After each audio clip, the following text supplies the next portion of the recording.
जय सियापति रामचंद्र भगवान की जय।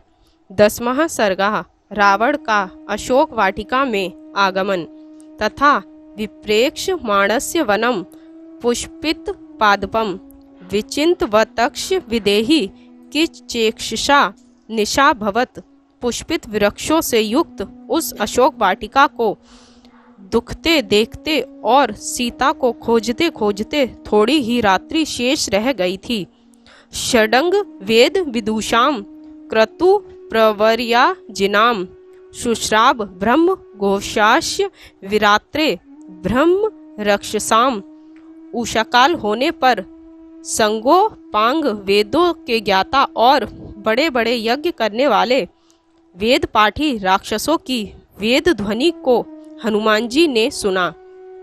अथ मंगल वादित्रे शब्दे श्रोत्र मनोहरे प्रबुद्यत महाबाहु दर्शग्रीवो महाबलः।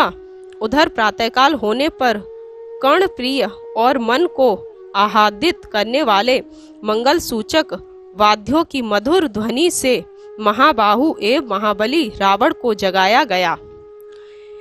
विबुध्यत तू यथाकालम राक्षसेंद्र प्रतापवान स्त्र स्तमाल्याम्ब बर धरो विदेही मनव विचिंत्यत।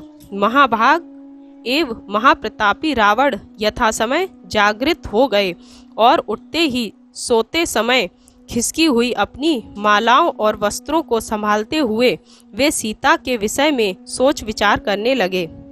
भृशम नियुक्त स्तस्याम च मदनेन मदोत्कटः न सा तम राक्षसः कामम शशाकात्मनि गुहितुम।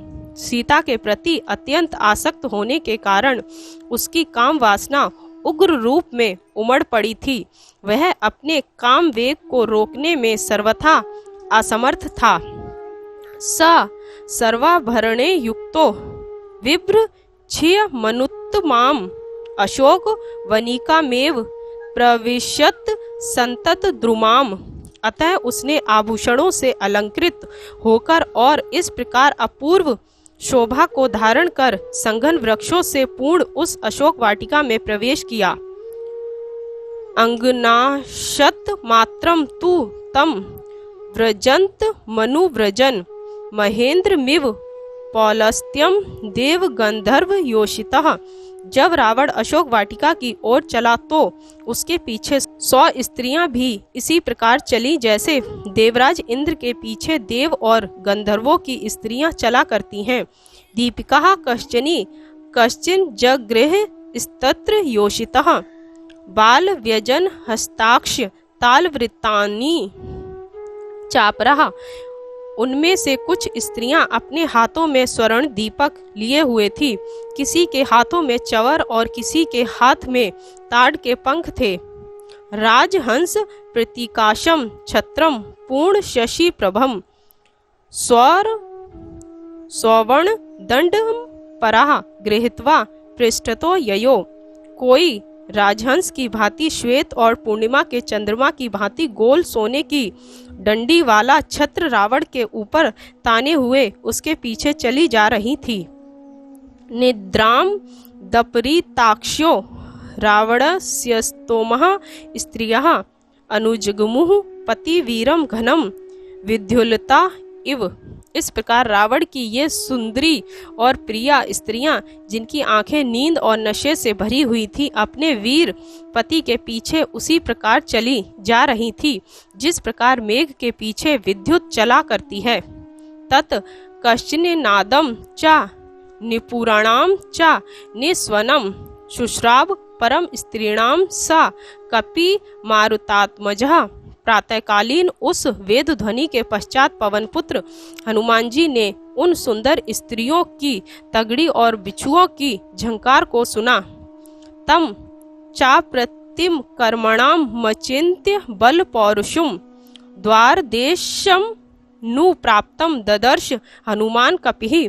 साथ ही कपिश्रेष्ठ हनुमान ने यह भी देखा कि पर दारापहरण आदि अयुक्त कर्म करने वाला तथा अचिंत्य एवं असाधारण बल और पुरुषार्थ से युक्त रावण उस वाटिका के द्वार पर आ पहुंचा है। वृतः परम नारी भिस्तारा भिरिव चंद्रमः रावणो अयम महाबहु रित्य चिंतियत वानरः। परम रूपवती स्त्रियों से घिरे हुए राक्षस राज रावण को ताराओं से घिरे हुए चंद्रमा की भांति शोभित देखकर हनुमान जी ने सोचा कि यह महाबाहु रावण ही है।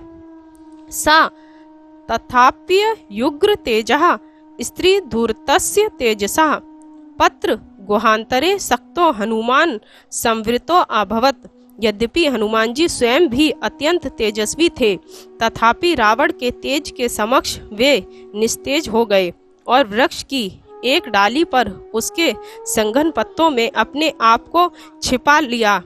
सीता मसित के शांत शुश्रोणी सहस्त निम दिदृक्ष शूर सीतापणी मुपावर्तत रावणः। उधर रावण काले केशों वाली सुंदर एवं पतली कटी वाली कठिन स्तनों वाली और काले नेत्रों वाली सीता को देखने के लिए उसके समीप पहुंचा।